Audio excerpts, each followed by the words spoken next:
Good day from Cariaco, Philippines. To introduce you our newest grinder, 900E.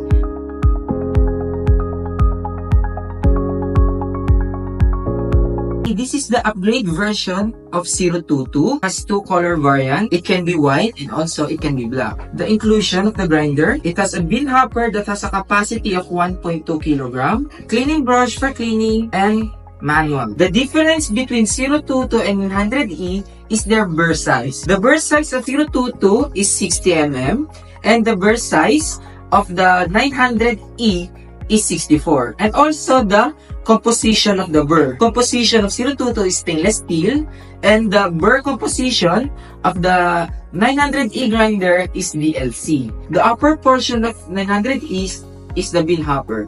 The bin hopper has a capacity of 1.2 kg. This is the gate or bin stopper. This is the adjustment disc, arrow indicator, and the burr lock.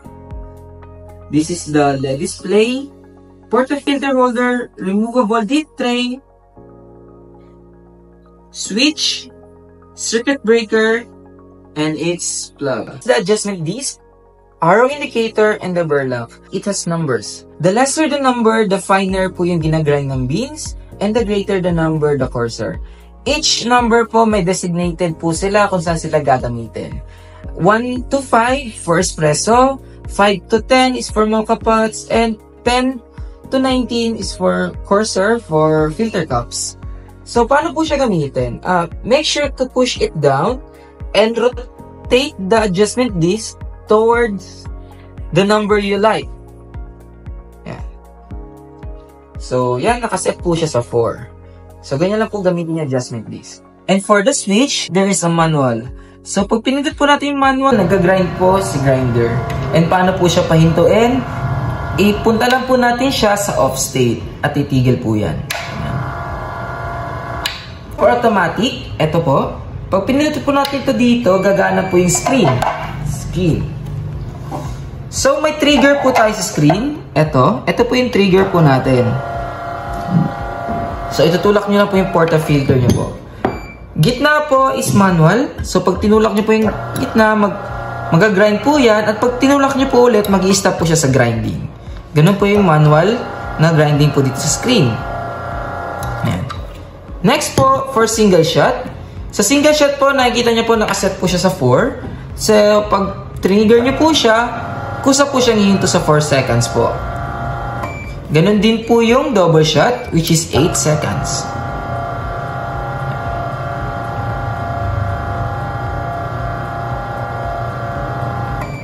So, what if hindi po sapat yung 4 seconds as well 8 seconds para ma-fulfill po yung gusto po natin ng dose for single and double shot? So, napoprogram po natin yung single and double. Long press nyo po yung gitna up until mag-red po yung word na set. And pag nag-red na po yung word na set, pipili lang po kayo kung saan po yung babaguhin natin. It's either double or single. So, ngayon po, babaguhin ko po yung double. So, pag naging red na po yung word na double, pindutin na po natin ulit yung gitna para mag-red po yung letter S, which is the symbol of second. And napapansin nyo po sa icon ng double at saka icon ng single, mayroon po tayong negative sign and positive sign. Use the positive sign po para mag-increase po yung milliseconds and negative sign po para mag-decrease. So, gagawin po natin siya 8.5 and once naka-decide na po kayo, press po yung gitna para mag-set. And pag nilipat nyo po sa double, magiging 8.5 na po siya. So, mag-i-stop na po yung double shot sa 8.5.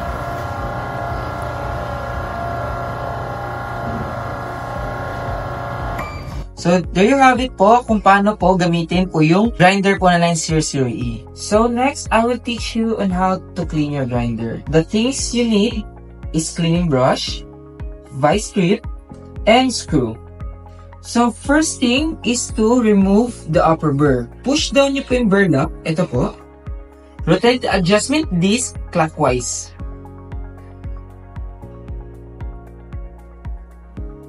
Up until disassemble na po yung upper burr from its body.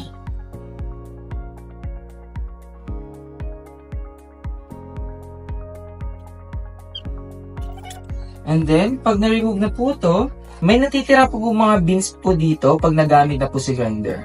So, make sure po na i-brush nyo lang po siya and matanggal po yun.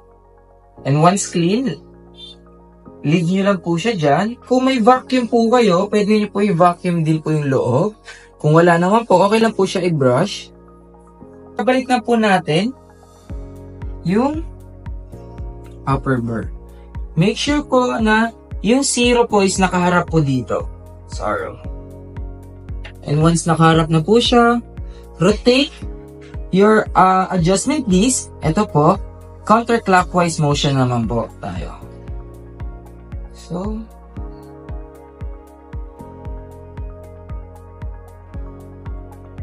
yan.